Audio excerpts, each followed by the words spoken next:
My name is Russell Spatz. I'm an alcoholic. I'm a member of the Carl Gables group. I haven't found necessary to have a drink, nor have I had one since January 25th, 1981. And I'm grateful for that, grateful to God. And thank you, James. And it's a privilege. It's always good for me to be at an AA meeting. It's a privilege whenever anybody asks you to share at an AA meeting. You can't hear you. Leon, let me get this closer. All this technical stuff. Okay, there we go. Is that okay?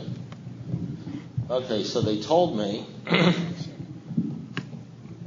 John C. told me that I'm doing the steps over the KISS group, and they told me that he fell asleep during my last step meeting because he's heard that deal before, so I'm supposed to come up with some new material. I've been sober for a while. I've been married for 32 years. Something like that. I'm not sure. My wife asked me the other day, she said, "Are we going to be together in heaven?" I said, "Sweetie, it's till death do us part." At death, I'm out of here. I signed on until death. Don't even bother looking for me, you know? I had to tell her the other day I was just kidding. I really wasn't, but I told her. So I got 4 kids and 6 grandkids. They're gorgeous. I got the pictures. Got 3,000 pictures of my grandkids to show you. So I've been doing this stuff for a long time.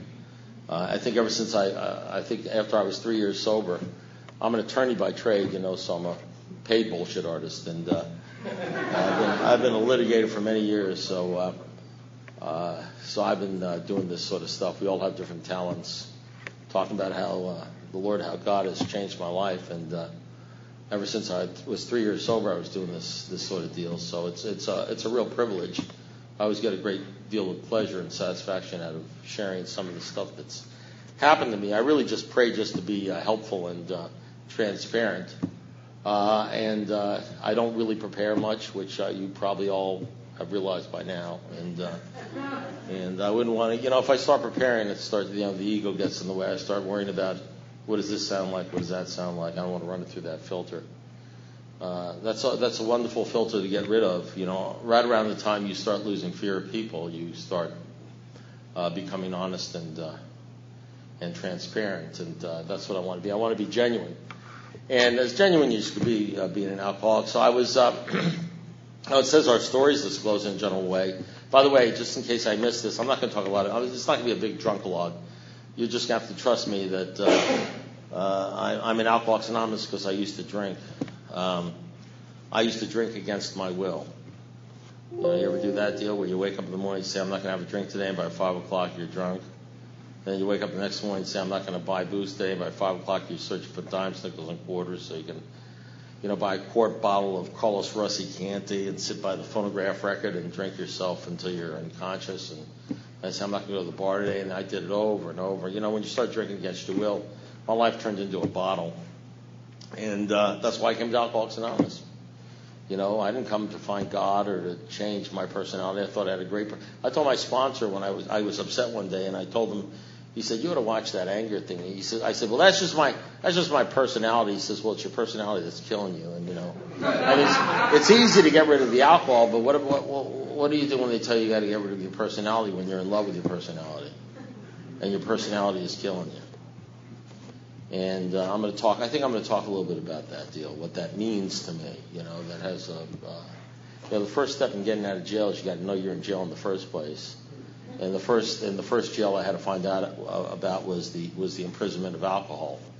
But as you all know from reading the book, the alcohol is really a symptom of the disease. I didn't even know anything about alcoholism when I was drinking. All I knew about was drunk. I didn't even know what alcoholism felt like, because every time I would feel alcoholic or alcoholism would creep upon me, I would say I need a drink, and I would get drunk, and I wouldn't feel it, because alcohol is one of those things we use in order to get rid of the alcoholism. It's just the best medicine. No woman, no car. I use women. I use cars. I use things. Believe me, I've spent more money I don't have buying things I don't need to impress people I don't like than you could possibly imagine. I mean, you use money, you use things, you use people, you use cars, use cell phones, you use TV set, you use use whatever you have to use to distract you from the fact that you feel like a piece of shit. You know, that's the bottom line. It didn't matter that I had a law degree, National Science Foundation Fellow, Division Chief of States, whatever. It doesn't matter. All the accolades, whatever the hell I earn or I think I need in order to make myself okay. The fact of the matter is, deep down inside, I always thought I was a nothing. I was always trying to prove something. Always thought I was insufficient. You know, when you think you're a nothing, you're always going to be a nothing. I used to put something in my body that turned me into an almost. When you're nothing, almost is top of the world. And that's what I used alcohol. I used alcohol in order to somehow fit in. I used to think I loved people. You know, you tell yourself a lot of lies. I used to rationalize a lot, tell myself rationalize. You tell yourself a lot of stuff that it's absolutely untrue, but you buy into it. You say things like, well, I love people. If you love people, why'd you always have to get drunk in order to be around them? You know, you say things like, I don't give a crap what other people think about me. If you don't give a crap what other people think about you, if you don't care about other people's judgment, why do you spend your entire life worrying about what other people think about you? Or how you're going to look, or what you're going to do? Why is everything run through the filter, no matter what you're thinking about? Well, what will this look like to other people? I mean, my whole life is about, you know, what am I going to look like? What are they going to think? What's going to happen to me? And all that sort of stuff. So filled with fear. But of course, you don't know that because it says men and women drink because they like the effect produced by alcohol. They're restless, irritable, discontented, sober, unless they can again experience a sense of ease and comfort, which comes at once by taking a few drinks. You know, and then they say, and of course the real problem is not alcohol. The real problem is sobriety.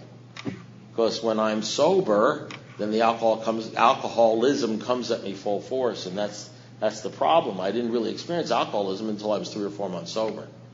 And then it's 3 o'clock in the morning, and you're sitting there in bed, and you can't go to sleep, and those thoughts are coming at you like an Atari game at 1,000,000 miles per hour, all bad, crappy thoughts about yourself and other people. All sorts of fears and anxieties and crap like that you can't do anything about, you know, and that's the story of the alcoholic's life. And, you know it's not alcohol because you haven't had a drink in 3 or 4 months, and it's not alcohol, it's something called alcoholism. And you can stop the drinking, but how do you stop the thinking? And and you find that you're as addicted or even more addicted to the thinking than you were to the drinking. And unfortunately, it's like Carl Menninger said in his book, Man Against Himself, published in the 30s, in the chapter on alcoholism, he says alcoholics are men and women who are out to destroy themselves. I don't think I realized the extent, well, first of all, I certainly didn't realize the seriousness of the disease until I had many years recovery, but I don't think I recognized the extent to which I held inside of me hatred, anger, and fear. You know, nobody could have the thoughts that I had about other people and about myself unless you had a tremendous amount of hatred, anger, and fear, all somehow mixed together and interrelated. And most of the hatred really towards myself. You know, and I'll talk a little bit about it in a second or two. But I was thinking about it's a wonderful thing to be sober, and to be sober for quite frankly a while, because for the first, I got it 10 or 15 years, 20 years maybe. I'm used to getting better like that. I'm an alcoholic. I get better like immediately. I'm not feeling good. I get better like that. Just give me a drink, whack, and I'm okay. And that's what that's what alcoholics are used to. What alcoholics are used to, one of the old, is that somehow, some way, I can get better like that.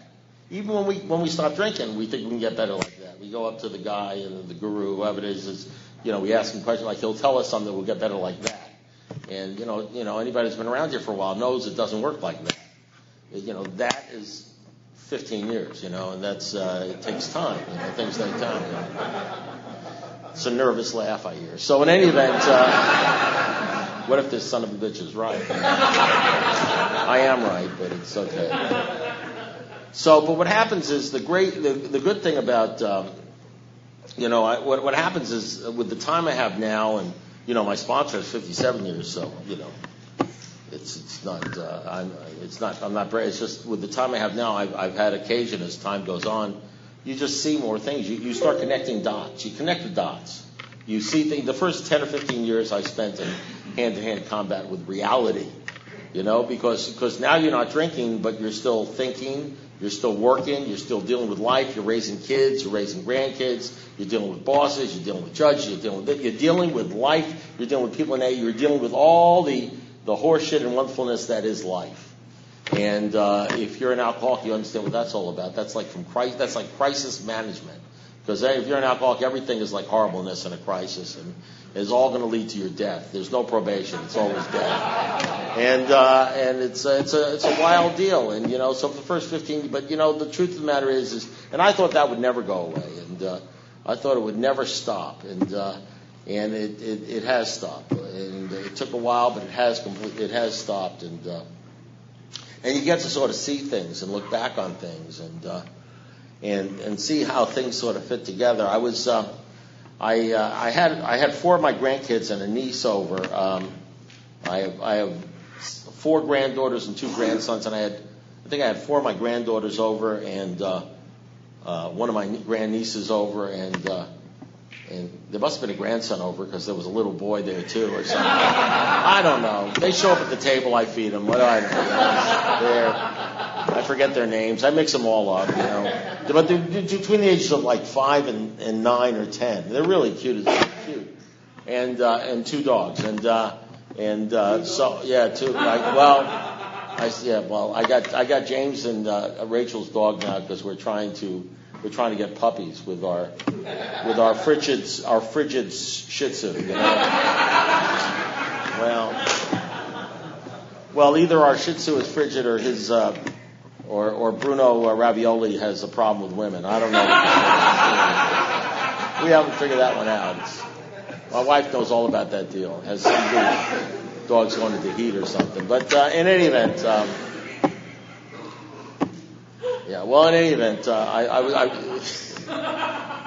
Doesn't sound too exciting, does it? When you get 33 years and you're 65 years old, the life of a 33-year sober, 65-year-old alcoholic doesn't really sound too exciting, does it? A bunch of grandkids and dogs and stuff like that. And my daughter the other day, they call me. My daughters call me.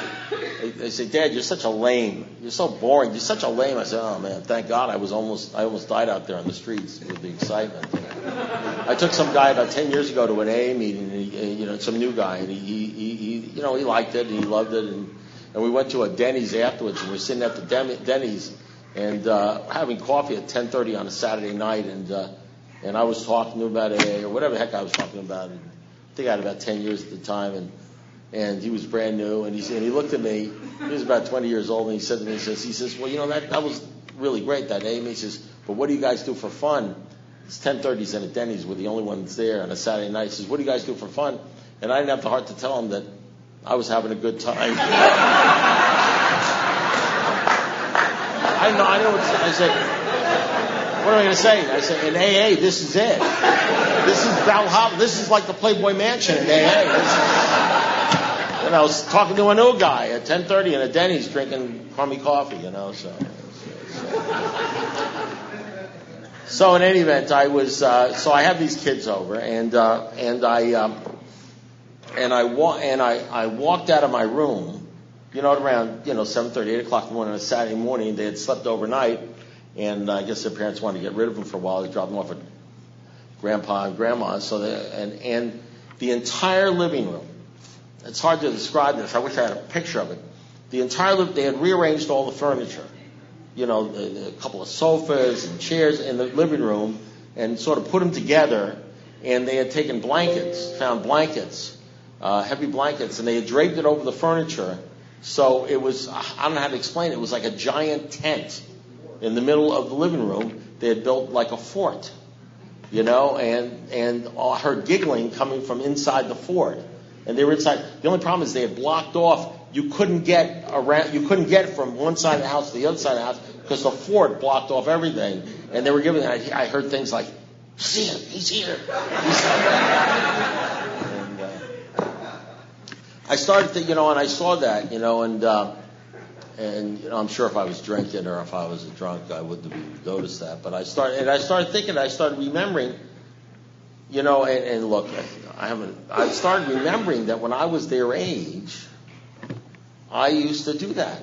I don't know how many other people used to do that. I used to build these, we used to have these, when I was a kid, we used to have like forts made out of the same shabby sort of stupid stuff as they did, Like if we were all together on a Friday night watching empty graves or something. We build a fort like with blankets, you know what I mean? And I lived on Long Island Sound, and if we would go down there and we'd scoop out like a cave in one of the dunes or something. We'd have like this little fort where only 2 people could fit in it, you know what I mean? And we'd have these little forts that we built, and we went in there, you know, but we would just do that for a period of time when we were young. And I started thinking about why kids do that. I did that, and they did that, and they're inside all together, huddled together. Shh, you know, he's there. And I started remembering that when I was in the fort, I remember now. I said when I was in the fort, even though it was a flimsy, stupid little fort, and I was with like one other person, I felt safe. I felt safe in the fort. You know what I mean? Inside the blanket. You know what I mean? I felt, you know, inside the blanket. When you got the blanket and the flashlight, you know what I mean? And you're inside the fort, you're safe from nuclear attack. An atom bomb can't even hurt you. You know, nobody can hurt you inside the fort. And I felt better inside the fort than outside the fort. There was something about being inside the fort, separated, even by a blanket, from the rest of the world than being outside the fort. Now, there came a time when I stopped building forts. I don't know what it was, 11, 12, 13.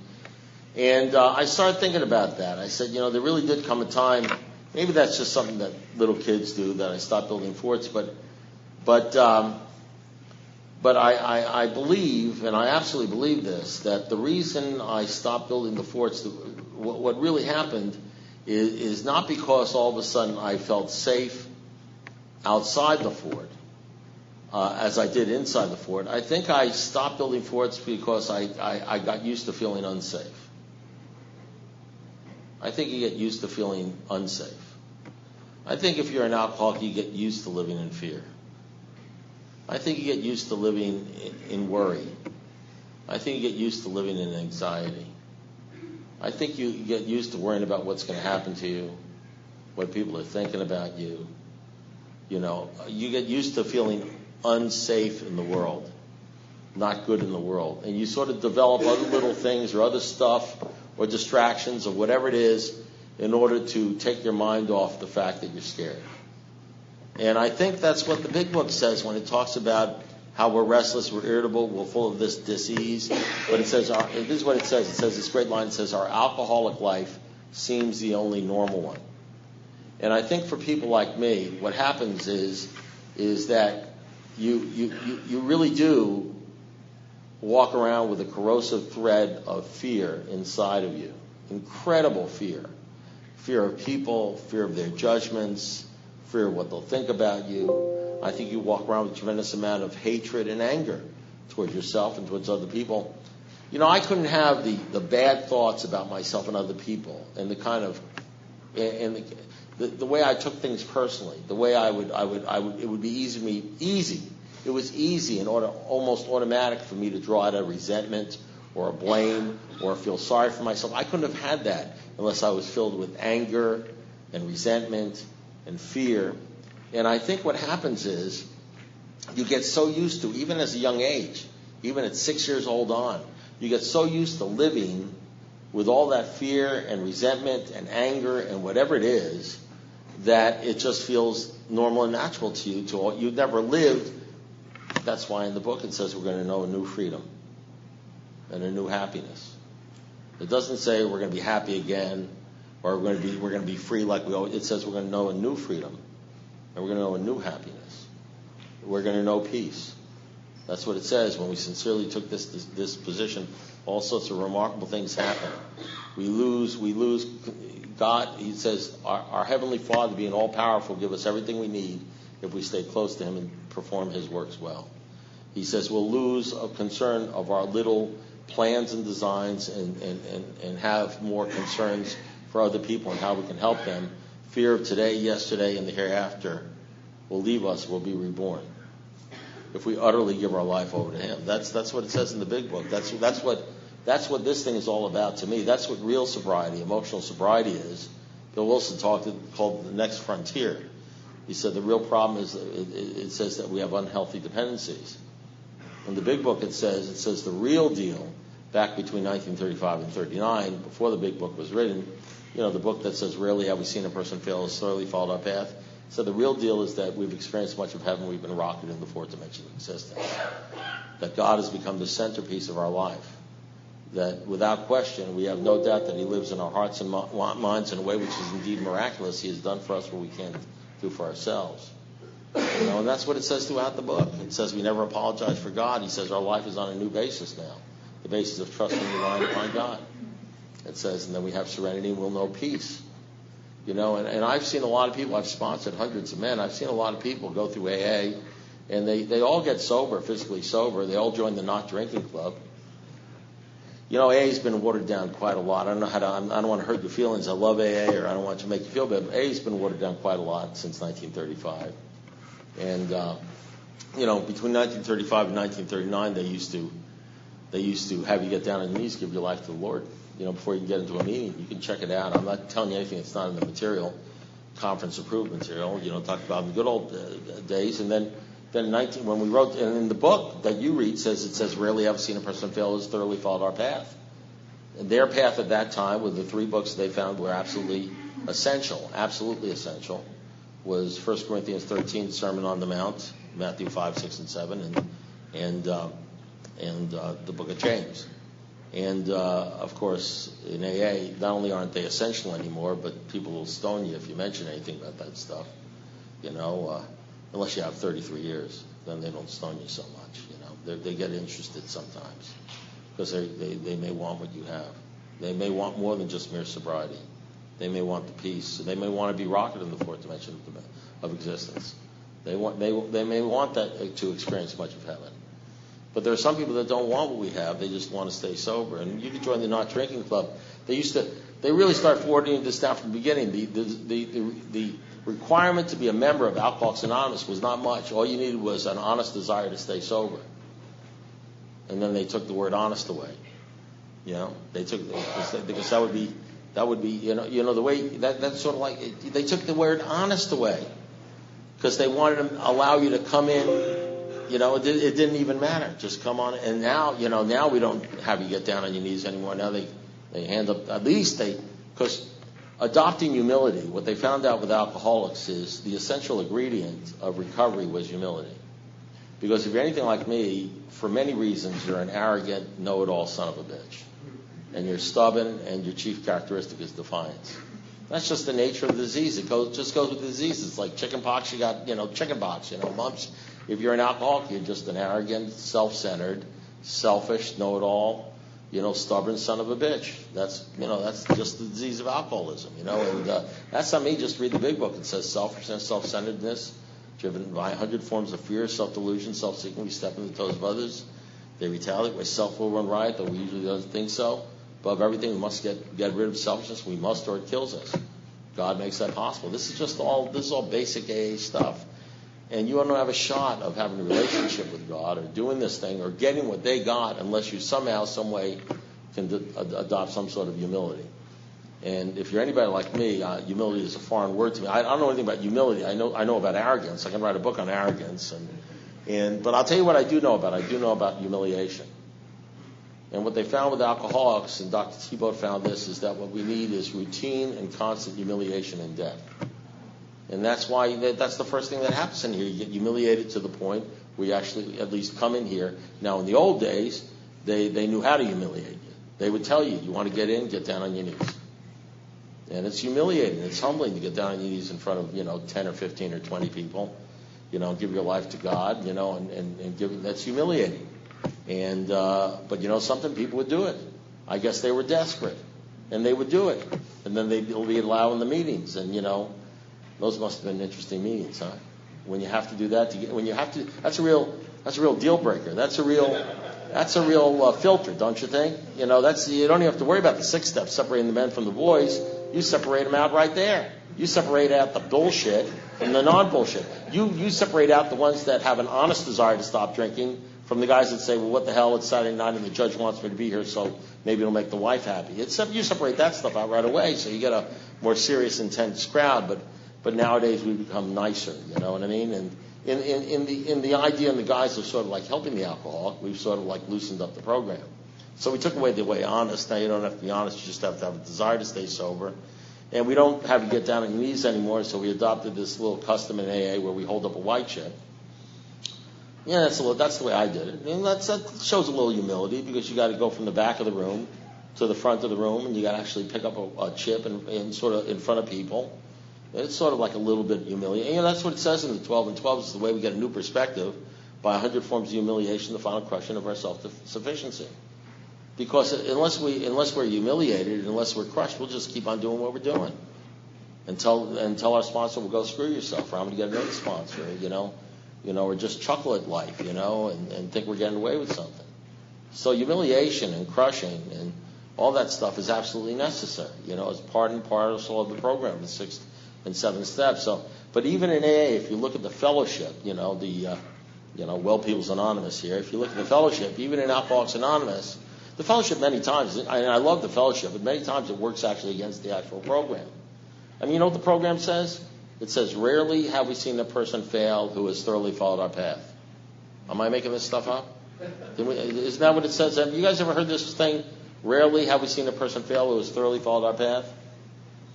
Operative word there is thoroughly.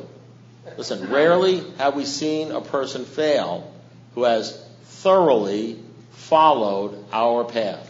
Isn't that the program? Isn't that in the big book? Whatever that path was, you do what we did, you'll get what we got, right? And what does Well People's Anonymous say? Take what you like and leave the rest. The program says, do this exactly the way it's laid out. It even writes a book, chapter to the agnostics. It says this kind of thinking has to be abandoned. The program says you have to have a relationship with God. This kind of thinking has to be abandoned. Rarely have I seen a person fail who's thoroughly followed our path. And, burn the idea into every person's mind that he can do anything as long as he trusts God and clean house. That's what the program says. The fellowship says, the fellowship is made up, and we always cater to the lowest common denominator, the one who wants to do it the least. The fellowship says, take what you like and leave the rest. You don't like God, throw it away. You don't like the 4th step, forget about it. You don't like this, for the hell with it, right? That's what the program says. We'll even have atheist meetings here. It's sort of like encourage atheism, you know what I mean? The program says that's crazy. The fellowship says go ahead and do it. Well, because most alcoholics are codependent. They worry so much about what other people think about them. You understand what other people, the last thing we want is somebody storming out of here saying, I hate that group. Because we can't handle the fact that somebody might not like us. So we'd rather see them die instead of giving them the truth. We don't care if they die as long as they like us as they're dying. So I said, well, that's the nature of alcoholism. The nature of alcoholism is sit around and suck your thumb and worry about yourself and what other people think about you. It's so self-centered. It's like that line from Beaches, enough about me, what about you? What do you think about me? That kind of thing. And I asked my sponsor, one of my sponsors once, Joe Snyder, I said, you ever get resentment? He says, get them, I give them. I said, man, I was amazed. I had about 10 years. I was amazed. How do you do that? I still could not stand the fact that somebody might walk out on a meeting or might not like me or something. I couldn't, if I knew you didn't like, 3 o'clock in the morning, I'd call you up and say, did you have a problem with me? Did I do it? I couldn't handle the fact that, one person may not like what's going on and that kind of stuff. That's part and parcel of the nature of this disease. Unless and until an alcoholic accepts his alcoholism and all its consequences, his sobriety will be precarious. Of true happiness, he'll find none at all. And one of the consequences of being an alcoholic is this incredibly self-centered concern about how you look to other people instead of how you look to God. Until you're less of a concern about personal integrity, more of a concern as to whether people like you. That's why most alcoholics are whores. We'll sell our integrity down the drain for anything. We'll sell our integrity down the drain for money. We'll sell our integrity down the drain for... I'm not talking about you guys. I don't want you to get nervous. I can always tell when I'm with more of an upper strata of alcoholics. I'm talking about the guys in my home group, you know what I mean? Paul Gables group, but that's why we do that. That's why we do the things we do. Hurt the people we hurt and sink to the lowest common denominator.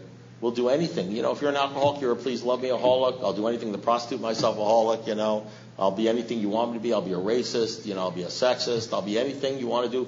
I'll laugh at your stupid jokes. I'll do anything. Just tell me that you love me, alcoholic. That's part and parcel of the disease. That's why we drink. That's the causes and conditions. That's why after you put the plug in the jug, you're still a banana. You're still crazy. So that's why you, in the shower when you're lathering up and you hear that voice, you're a piece of shit, you ought to be dead, you don't deserve to live. That's where the voices come from. That's why you tell yourself you don't deserve to live. That's why you hate yourself. I was told one of the great things I remember, in the Bible, one of the great lines in the Bible is, the carpenter said, he said, you'll know my deal because you'll know them because they love the brothers. Because people that are into this thing love other people. That's when things started turning around for me. You hear people say I couldn't love people until I loved myself. I didn't love myself for a long, long time. I didn't have any feelings of self-worth for myself. I had to love other people first. I had to learn to love other people by sponsoring people, by dealing with people, by talking to alcoholics, by working with alcoholics who, believe it or not, at times can be very unlovable. They can be very unlovable. And the more I learned to love other people and care about other people, then one day I woke up and I felt good about myself. And of course, working these steps and doing all that sort of stuff. So that's what happened. I start, you find out that you've got, after you stop drinking, I sponsored a guy. I tell this story because it's so true.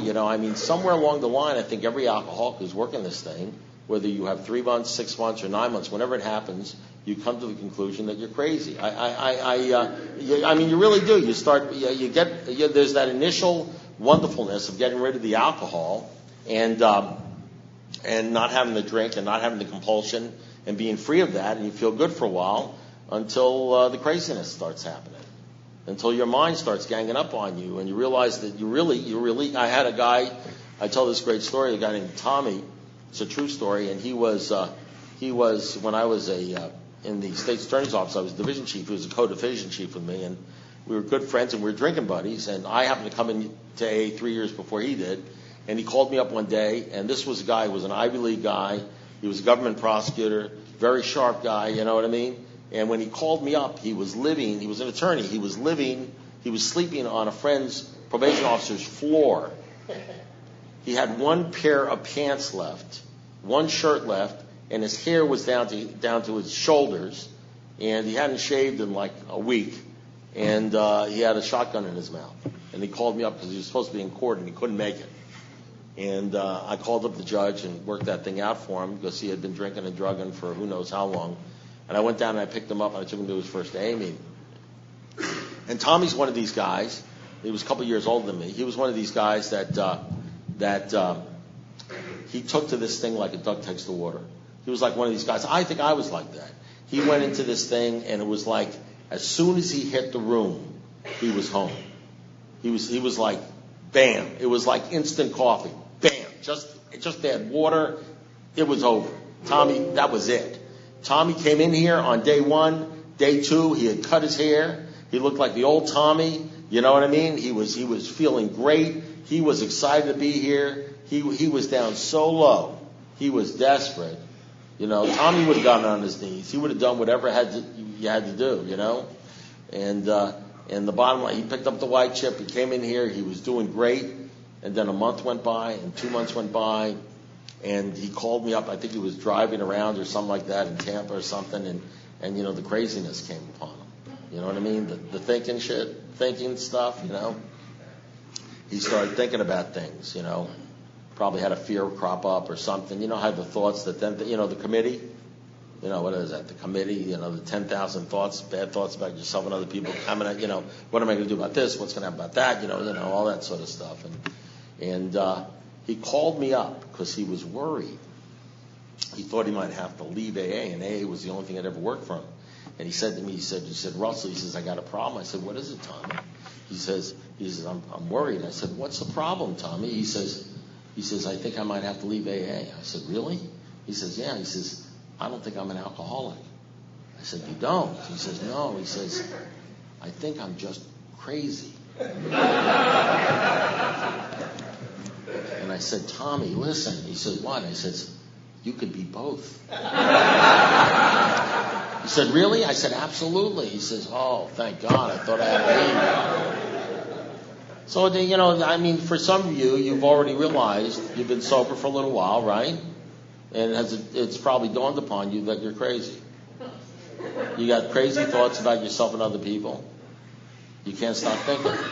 You can't stop thinking about the money. You can't stop thinking about the woman. You can't stop thinking about the man. You can't stop thinking about the sex. You can't stop thinking about yourself. You can't stop thinking about your life. You can't stop thinking about your boss. You can't stop thinking about the job. You can't stop thinking about the not having the job. You can't stop thinking about the car, the house, the accident, whatever the hell it is. You just can't stop thinking about it. You told yourself one day, you said, well, I got to stop thinking about this. This is killing me. And you stopped for 30 seconds and you picked it up again. You went into a meeting and you were thinking all these bad thoughts about yourself and other people and what's going to happen and everything. And you were 15 minutes in the meeting before you realized somebody was talking. Then all of a sudden you looked up and you saw there's the dancing monkey. Here he is, Russell. You started listening.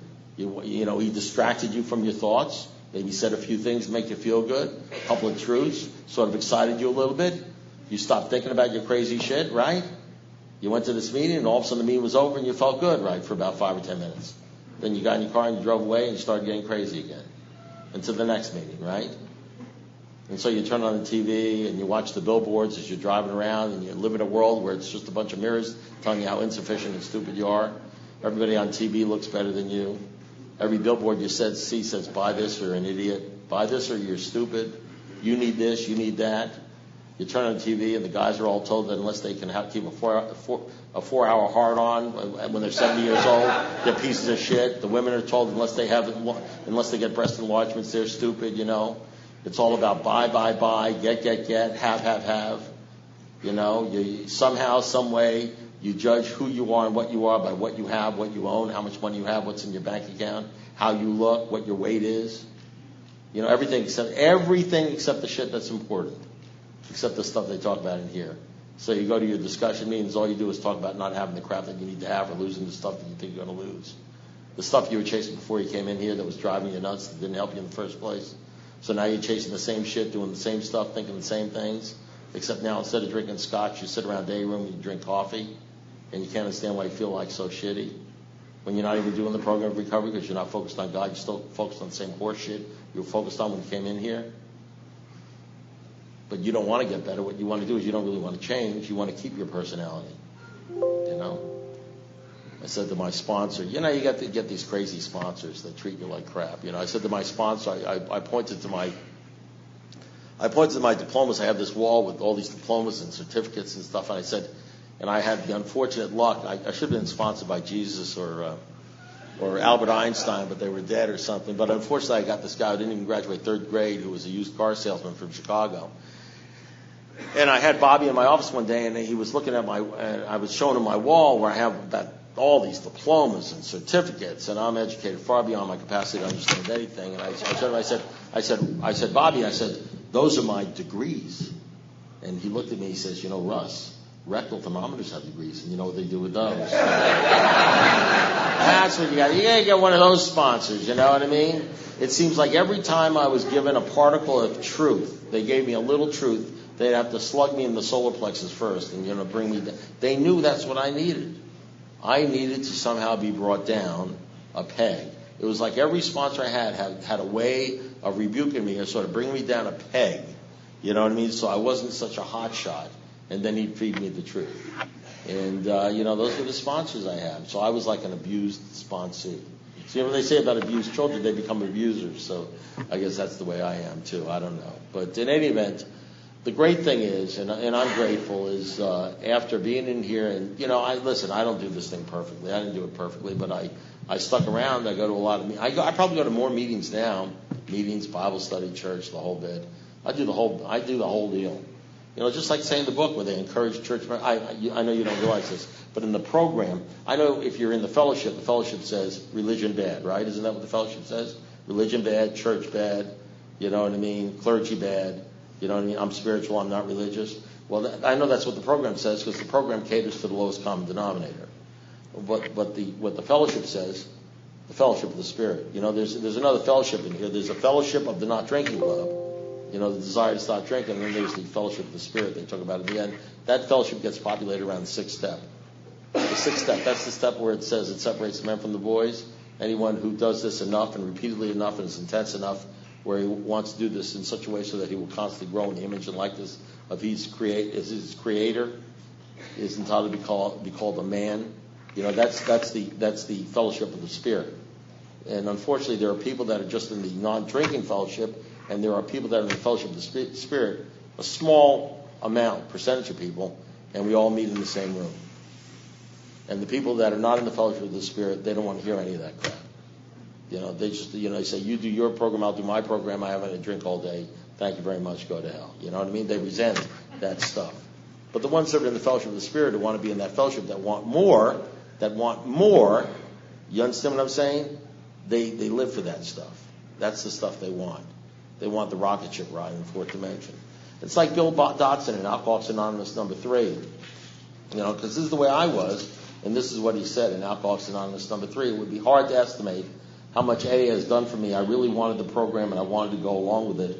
I noticed that others seemed to have such a release, a happiness, something that I thought a person ought to have. I was trying to find the answer. I knew there was even more. I knew there was something I hadn't got.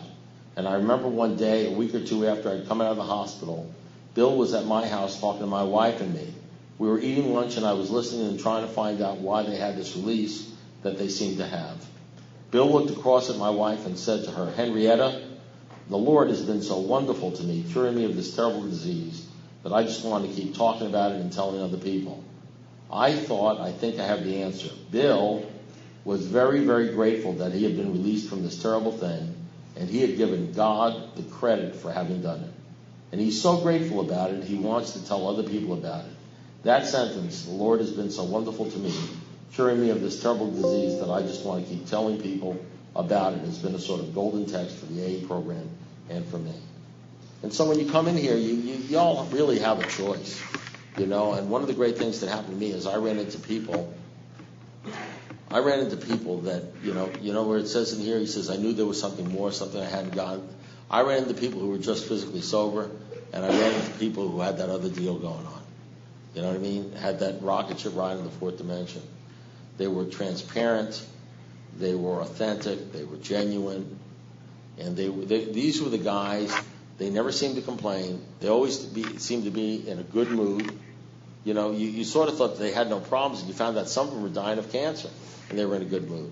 And they were always, their biggest concern was what they were about is trying to help other people. It wasn't about, they weren't the thumb-sucking crybabies. They weren't about, poor me. They weren't about, you wouldn't believe what happened to me today. They weren't about, I can't believe what's happening. I can't believe my boss. They weren't about the complaining or the whining or the crisis. They were about seeing whether they could say anything that was constructive so they could help other people. And those were the guys I wanted, and I didn't know how to get there because I was a thumb-sucking crybaby. I was a you don't understander. I was an if-onlyer, if onlyer, you don't understander, from the word go. All I wanted to talk about is, my life and me and my problems. And if only this happened, if only that happened, everything would be okay. I was a blamer. And I didn't know any other way of doing it because your alcoholic life, it's ingrained. The crappy thoughts are mixed with the good thoughts. If there weren't any good thoughts, and they override the good thoughts. If you're an alcoholic, your entire life is emotion and feelings driven. You do worship a God. My God was my feelings. My God was my feelings. There was nothing in this world more important than my feelings. All I thought about is how I felt. Let me tell you how an alcoholic thinks versus a non-alcoholic. Not that I know what an alcoholic is. This is an alcoholic. You see, my wife says, with the baby, she says, we're out of milk. Now, I don't know what a non-alcoholic thinks. I know how an alcoholic thinks. A non-alcoholic might think, well, I got to get milk. He probably goes down to the store and he gets milk. Now, you say to me, we're out of milk, and this is what I think. Why do I always have to get the flicking milk? Now, I may end up getting the milk, or I may not end up getting milk, because why let the bitch get the milk? You know what I mean? I go out and I work all day. I struggle all day. This is a bunch of bullshit. I start weighing the fairness versus the unfairness. And maybe I start a fight with my wife. I say, something? I've been working all day. Why don't you get the frickin' milk? You know what I mean? Maybe I end up in divorce over the milk. And it's not over the milk. It's, you know what it is? It's the principle of the thing, for damn sake. It's the principle. Why am I always getting the milk? You know what I mean? Why did I get a divorce from my wife? Because she didn't understand me. You know what I mean? Well, if you go to the bars, and you sit down in the bars, and you tell your buddies at the bars, you know what they say? They say you're absolutely right. They understand. They understand because they understand that nobody understands. Why should you get the frickin' milk? Why are you always getting the milk? You know what I mean? Sure, you're laughing, Mike. You don't know what it's like. Yeah, it's funny. You got to understand something. When you have that sort of thought, and it comes naturally, and you naturally always think about getting the frickin' milk, and why do you always have to get the frickin' milk, and why is it always your job to get the milk, and divorces happen, and terrible things happen, and yelling and screaming happens, and big arguments that lead nowhere happen over the frickin' milk because you're thinking about yourself and why you're always doing it, and the fundamental unfairness, and you're always weighing what's fair and what's not fair, and always seems to be unfair when you have to do anything to go out of your way because yourself and all you care about yourself.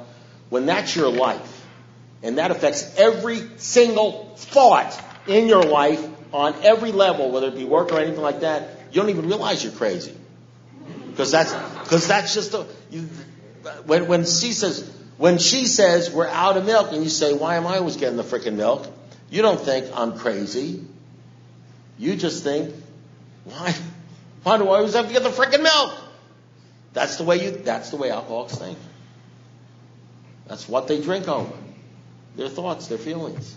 And somehow, even though we're brilliant, you know what our brilliance does? It allows us to justify walking out on the wife and yelling and screaming and do all that stuff with some sort of weird sort of logic, which seems absolutely perfectly sound. And then we go tell our other alky friends about it, and of course they nod their heads and say, you're right, and she's a bitch.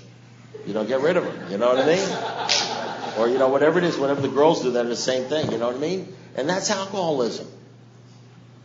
And we come in here and we think getting rid of the drink is going to do it. And all we think getting rid of the drink is a good thing, and then you get to deal with the real bullshit, which most people don't want to deal with because somehow we feel more comfortable thinking that way than thinking the other way. Then without the emotionality, says, okay, honey, I'll go get the milk. Listen, how many years did I, listen, you know why I'm married 32 years? Because I let me tell you something. I know how to say, you're right. My sponsor said, hey, listen, you can be right or you can be happy. What do you want? I said, I want both. He says, you can't have both. Because if you got to be right, then you always got to have the last word. You always got to you can be right, you can be happy. After several years, I decided I'd just soon be happy. So, my wife tells me, she starts arguing. I say, hey, listen, you're right. I plead guilty to anything. Even if I'm not guilty, I'll plead no contest. I say, let's go straight to the sentencing. What's the fun? A blouse? We'll go to the movies. It's always something I can afford anyway. I just can't handle the trial. I can't handle the trial. She wants to have a trial. I says, no trial is necessary. I'm guilty. You're the worst husband in the world. Correct. You never take out the garbage. You're absolutely right. I never do. But when you're an alcoholic, you want to fight. Because of the injustice of the whole thing, right? That's why you can't stay married for 30 years. You get divorced every 2 weeks or something. Because they don't understand you, Stuff like that. It's a serious disease, you know what I mean? So God bless you. It's 9 o'clock. Let's get out.